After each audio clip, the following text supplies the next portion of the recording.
الحمد لله رب العالمين. الحمد لله الذي أمن علينا في أيام شهر رمضان الكريم،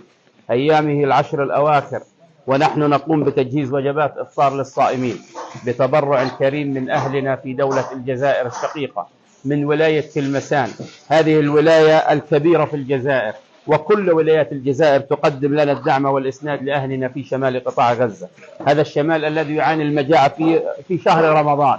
وكل العرب نائمون عنا وتركونا وحدنا، إلا القليل منهم من أهل الخير من الجزائر وغيرها. أسأل الله سبحانه وتعالى أن يكتب لكم الأجر يا أهلنا في ولاية تلمسان، وأن يحفظكم، وأن يحفظ الجزائر حكومة وشعبا، وأن يقيد لنا منها من هم رجال يساعدون ويساهمون في فتح غزة وفتح فلسطين وفتح المسجد الأقصى عما قريب. أسأل الله سبحانه وتعالى أن يخلف عليكم خيرا، أسأل الله سبحانه وتعالى